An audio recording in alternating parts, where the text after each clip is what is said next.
Mama. Welcome to the Mrs. Mummy PhD podcast. I am your host, Dr. Michelle Gibbs, and this podcast exists to help scholarly mamas like you to achieve your life and academic goals without sacrificing what matters most. Here, we're changing the overwhelm, juggle, struggle narrative around what it means to be a mama on an academic journey to one of empowerment, fulfillment, and purposeful success. So how do we successfully navigate these journeys? Well, first, we need the space to embrace this unique blend. Let's begin by saying yes to creating a life that feels as good on the inside as it looks on the outside, because that's when we truly become purposefully whole. So get ready for the most non-traditional, unconventional, and revolutionary approach to PhD motherhood, because one thing I have learned over my many years of experience on this journey is that if you want something different, you have to do something different. But you must be brave enough to think differently first. So, Mama, are you in? Fabulous! Let's begin. These are our journeys of becoming. We're often taught that freedom comes from saying no. So, no to more obligations and responsibilities, no to burnout, no to one more thing. And I've talked about this, right? I've said and talked about the power of boundaries and saying no. But what if that's only half of the story? What if the real freedom, the kind that kind of, lets you expand and grow and become more, is actually hidden in a single soul stretching yes? Like the kind of yes that just creates freedom. Yes to your ambition, yes to joy, yes to help, yes to becoming more than what motherhood and academia told you to shrink into. Today we're talking all about the freedom of yes and how one brave yes can actually change everything. Let's get into it. Hey mama, welcome back to the podcast. If this is your first time here, welcome. Please make yourself comfortable. I love having you here. I'm so thrilled that you've decided to tune into the podcast today. And if this is not your first time, if you have been, one of my ride or die listeners, thank you so much for tuning in yet again this week. I'm so happy to have you here.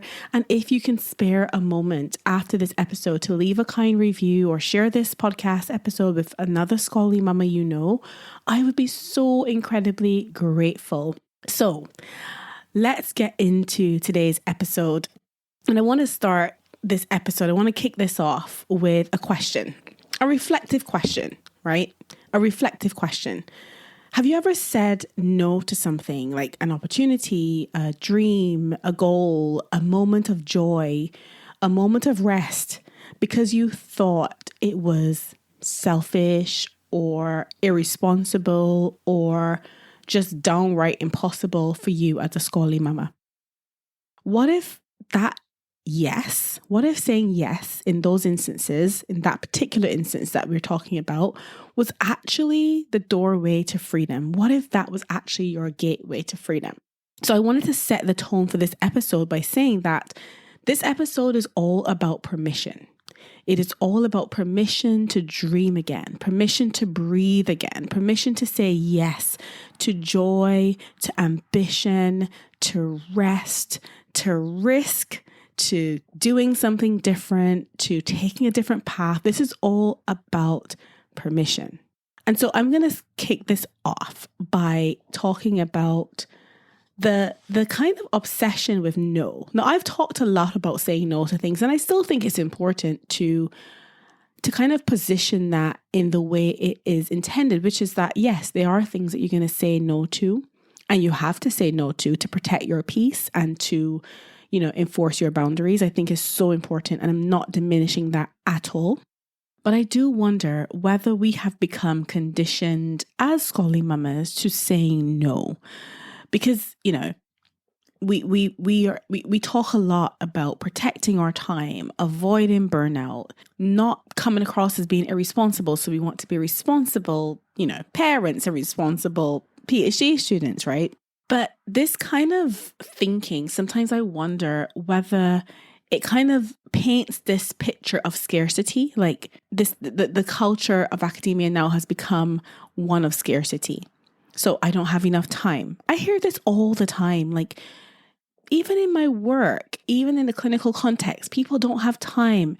People are stretched for time. And it's so funny because when you think about the pandemic and all that we went through, one of the things that really stood out for me in that period, in that season, that period of time, was how much time we all had, how much we realized what didn't matter. And so we were forced to have the space to actually think about what mattered, right? And in that moment, we realize just how much time we actually did have when we were able to pause and reflect and actually think what really matters in this moment. We realize actually we do have quite a lot of time. But for the most part, the culture in academia, and to be quite frank, in the world in general, is that we never have enough time. We're so busy. We're so busy doing all the things. We're so busy chasing the next thing and juggling everything that we have no time. Have you ever said that to yourself? I don't have enough time. I have. Not going to pretend. I have said that to myself. But when I really reflect on, is it that I don't have enough time, or is it that I am not actually aware of how my time is actually being spent? And so it feels like I don't have enough time because I have not audited how I'm actually spending my time.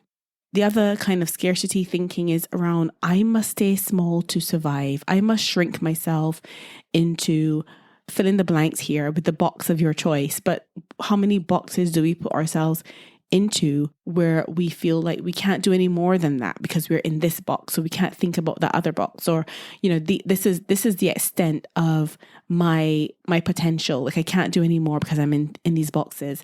And then the other one is saying yes will stretch me too thin. I can't say yes to things because I can't do any more. I'm maxed out. You know, that's going to be too much. This thinking is scarcity thinking, right? It is scarcity thinking. I think one of the negative things about talking about saying no to things, and again, I'm not diminishing that because I think it's so important, but one of the negative consequences, I guess, if you will, is that we end up in this scarcity mindset. And this well-intentioned no can become another form of self-denial, of stagnation, of procrastination, of just, you know, mediocrity and not doing what you know you're capable of because you're worried about taking on too much, or you're worried about trying to step out of boxes that you belong in, right? Or that, you know, you don't have enough time to do all these things. And so this might look like saying no to an opportunity that has arisen, or no to a creative project, or a spontaneous meetup with an old friend because of guilt, of scarcity thinking about not having enough time and not being able to do all the things, or even fear of losing out, fear of not being able to meet your deadlines, fear of not being able to do what you know you are doing. And this saying no can even expand to rest. Oh, I can't rest. I haven't got any sleep. I'm going to sleep when I die. Like, I can't possibly take any time off, right? Saying no to dreaming, saying no to having big dreams and big goals because actually I need to stay small. Or saying no to starting a passion project because actually I can't really take that on right now. So this idea of saying no, it really limits our potential as scholarly mamas and keeps us playing small. And so I guess I kind of want to make the case for saying yes, and the argument that the right yes creates more time, not less time, more freedom, more joy, more fulfillment, more happiness. And so in my opinion, saying yes to the right things, the things that matter, right, is actually a form of expansion. It shifts your energy. It creates that momentum. It leads to more ease. And so you may be asking yourself, well, what does that actually mean? What does that look like in practical terms? It may look like saying yes to help, saying yes to childcare help. I've been in this position very recently where I had the opportunity for my dad to come and stay with us for a few months.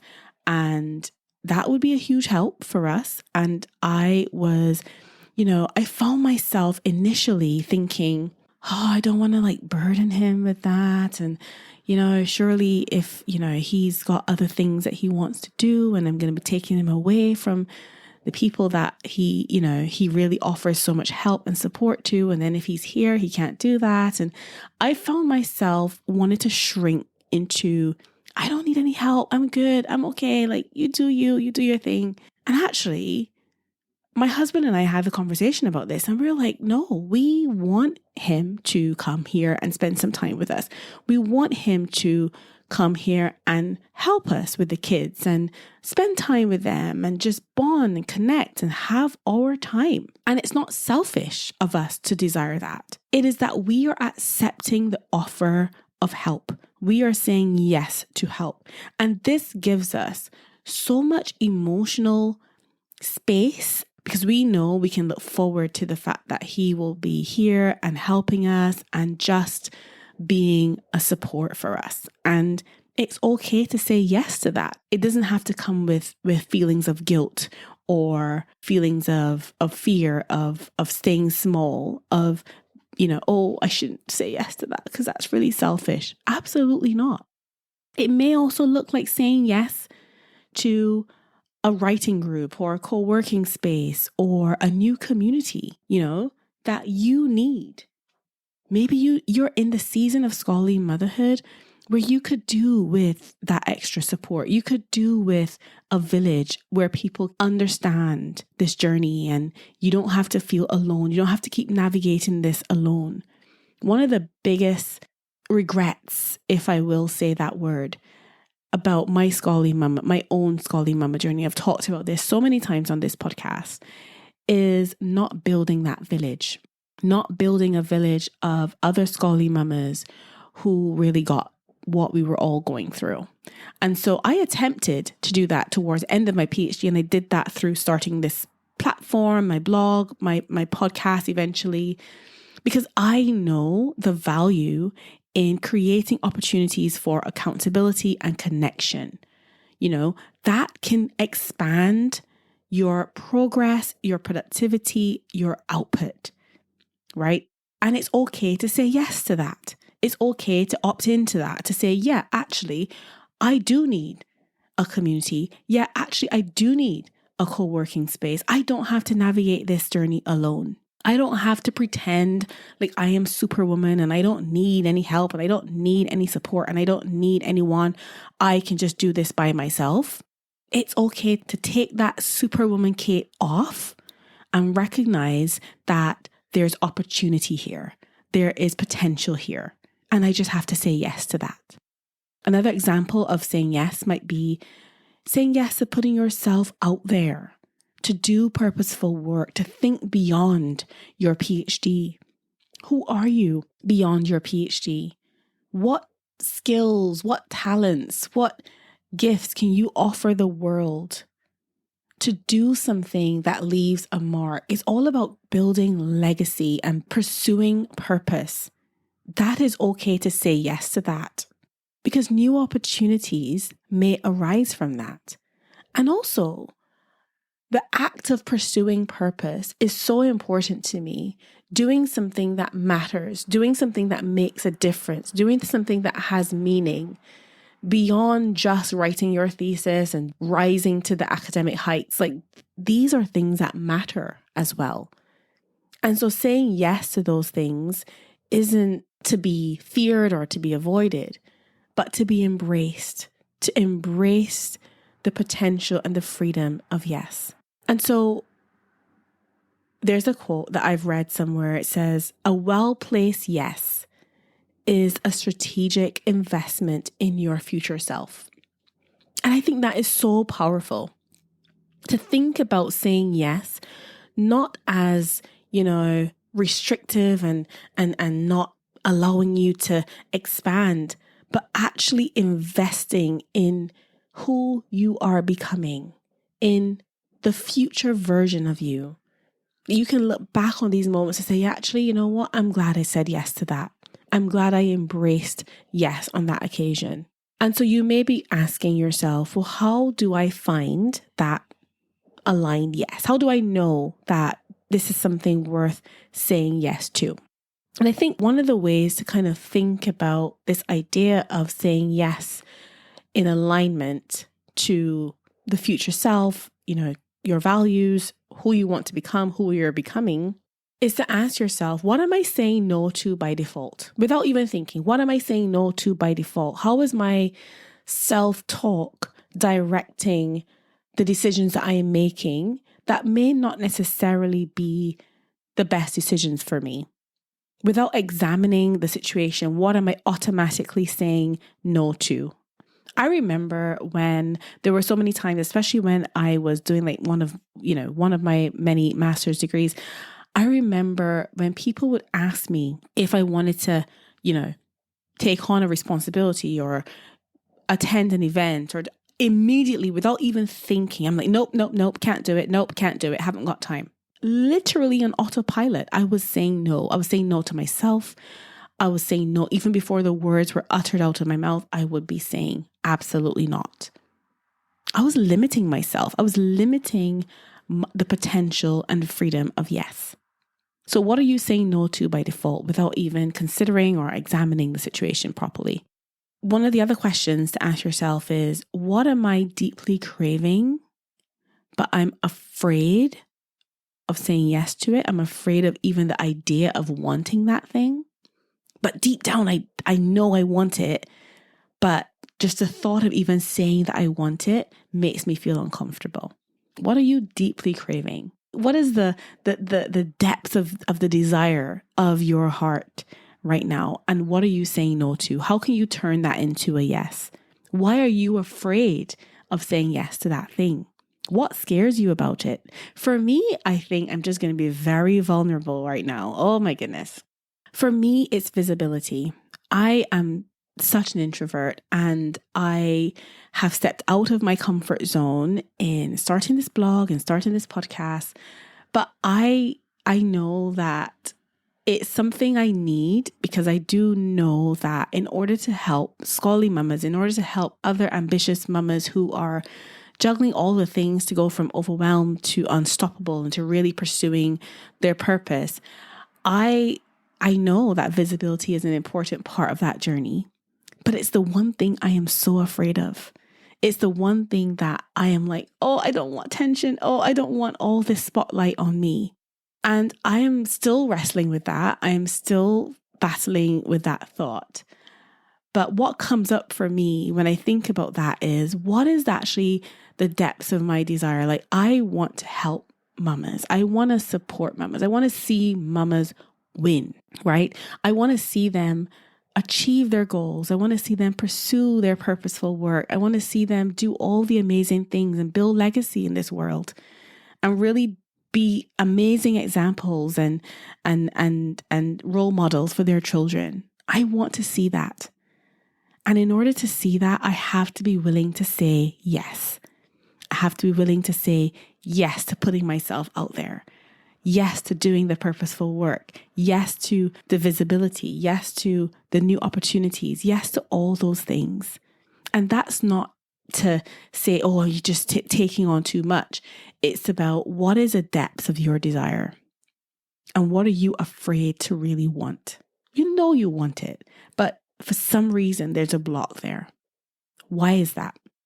So another thing to think about when you're looking for that aligned yes and thinking about how to say yes to things is, what are 1 to 2 things that you wish within your heart that you could say yes to in this season right now? Like right now in your current circumstances, what do you wish you could say yes to in this season? And then can you shift from saying no by default to saying yes by design? So yes with intention and purpose. How can you shift from the automatic autopilot no to actually, I am going to intentionally say yes to this, and I am going to do what I need to do to make space for this thing. So for me, I feel like, shifting our thoughts from this idea of just saying no, putting boundaries, no to everything. It feels so restrictive and it feels so depriving. Whereas for me, saying yes feels like I am able to create impact. I am pursuing a pathway to impact. Saying no feels like I have to do this thing. I am obligated to do this thing. Whereas saying yes feels like I get to do this thing. How amazing is it that I get to do this? Saying no feels like burdensome, like too much, too much. Can't take it, too heavy, too much. Saying yes is like, actually, this is a privilege. This is a gift. And it just fills me with so much gratitude for that gift. Saying no is like, I feel so guilty. The guilt just compounds. Saying yes is turning that into self-trust and self-belief and confidence, right? Knowing that I am capable of doing that thing. I have capacity to do that thing. Saying no feels like I mentioned this before, scarcity, not enough. Nothing is enough. Not enough time, not enough capacity, not enough potential, not enough whatever, not enough. Like scarcity, everything is like limited and tight. Saying yes is saying yes to abundance, believing that there is enough. There is enough time to do this thing. There is enough space. There is enough capacity. There is enough available. Saying no is like being fearful. How can we turn that fear into freedom of saying yes?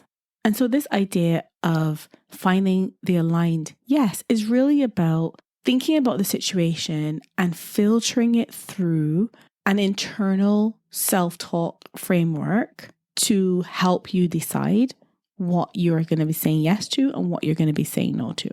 So the first part of this framework is the why, the yearning part. Remember I said, what are you deeply craving? What is the yearning?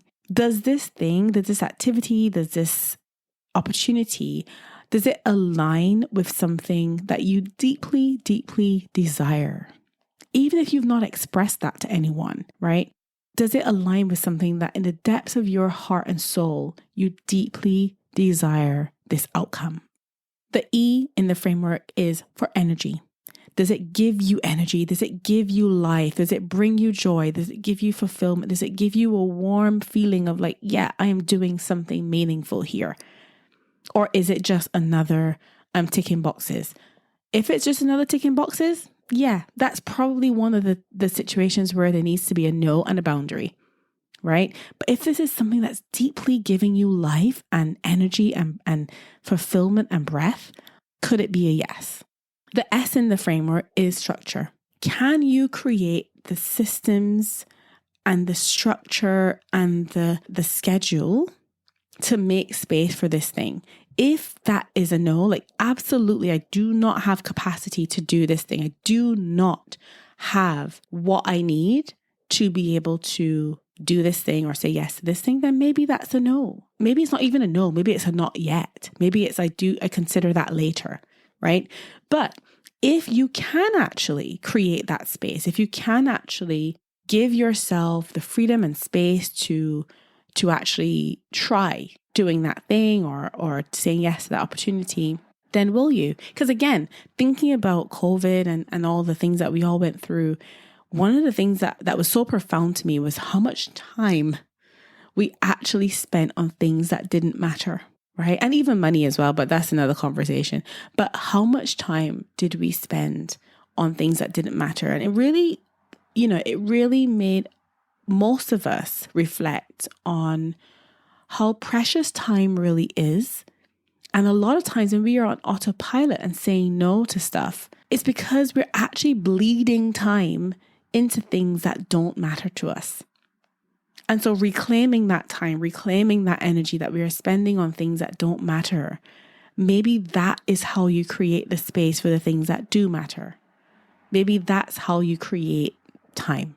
So structure is around, can you create the systems and the boundaries and the schedule that will allow you to make space for that thing? Can you actually make space for that thing? Can you actually make room for the freedom of yes?